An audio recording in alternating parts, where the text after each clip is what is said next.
clarify some things for you so you can make sure that you're not in that vibration or you're not in that frequency, because that's all there really is vibration and frequency. So first, I have to introduce you to the covenant. As it says, you will know that when you see a rainbow in the sky, that I'm going to push myself into this real quick. Let me see 1 second. When you see a rainbow in the sky, you will know that it is a sign of my covenant. Okay, this is what it said. If you take it down and back up again into the original language, what it's actually referring to is, do you see how there is a wavelength? Go ahead and begin 80 pounds, this process. like the Because, Terminator. so remember what I said, that since we're seeing again that there is a king here, we're talking about the king and we're talking about the throne.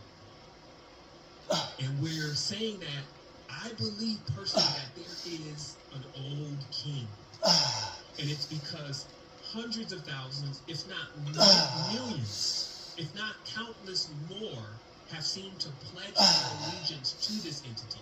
And there are rituals and organizations going on right now that are initiating So you know I ain't lying. these things. So you know I ain't lying. All, as it says 80. on the top of the pyramid, it's all leading to 25, one being. 10, And that being, they say, is 5, that old king. 250, 250, that's 5. Okay? So from here then, 5, let's just 10, then 25. realize that if the lifespan of other beings, which we'll talk about here in a moment, is often years. In this case, we'll refer directly to.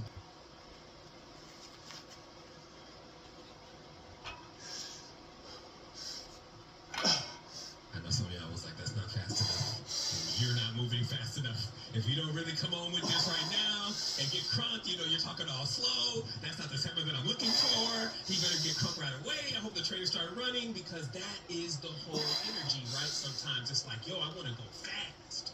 I'm trying to get into this experience of knowledge and this wisdom and blah, blah, and I'm trying to see the other planets and the universe and the blah, blah. But see, what happens down is to if you 70 move now. too fast, as I mentioned Now I'm doing earlier, 70.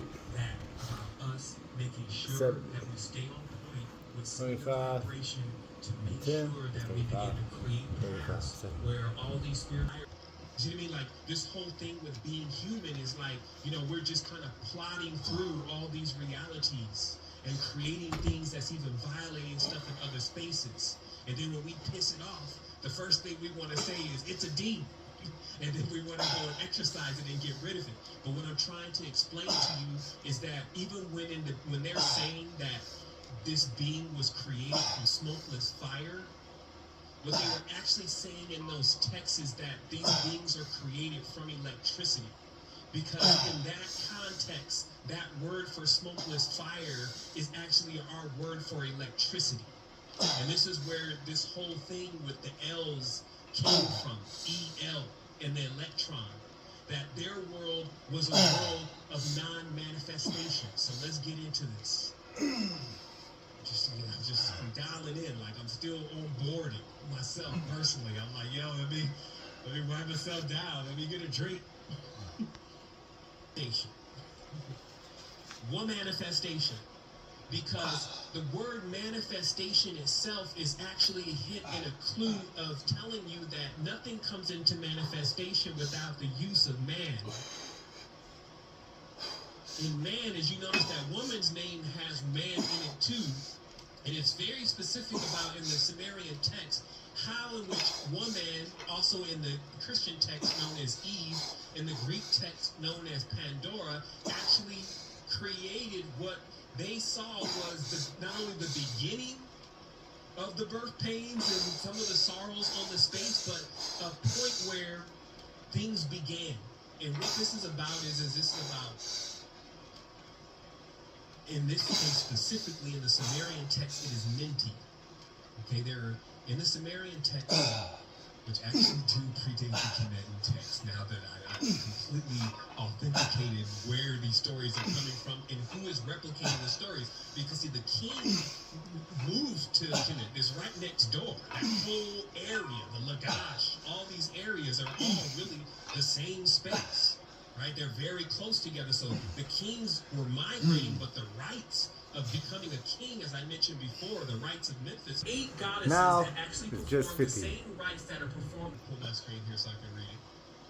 The woman whose name Eve, according to the biblical notion, means approximately she who makes lit live. The reason becomes quite clear if we assume a Sumerian literary background, such as that's represented by our Delum poem, to underlay the biblical paradise tale. For in our Sumerian poem, one of Enki's sick organs, because as I said, Enki took so much damage in the war that all of his organs were dead. That Enki was dead. Cain was dead after this war. And these women brought him back alive. And that is the rites of Osiris. Later on, it comes out in Kemet. He had a war with Set. That's a war between the Ram clan and the Serpent clan. And in this process, this goddess Ninti, which is the word rib, right? That's why Eve, they say Eve came from the rib. But it's a reference to a specific being that knows how to make live, okay? And make live. And that's where most people find themselves right now. They're just lost. They don't even understand any of this. It's like, wow, in about 10 years or 5 years or less, if not now, all of this is going to be erased. This is why our word, again, so as I said before, when you look at the Sumerian text really closely, you actually find that it seems to be referring to literally a dog. That there is something about dogs, whether it's the hounds of hell, this is the ancient depiction. There's something about this specific race that they had dog face. They were cognates of dogs, and it's because when you see the genetics and you understand the genetics of a dog, you'll understand why they're calling it man's best friend. And that basically Marduk or Cain that's why we get our word Canine, as in Canaan. That Cain was actually raised back basically in the stage of a dog using necromancy. Okay? Now, this process, though, actually opens up a door. This is why they call it Pandora's box. Because it turns out, as, let's say, the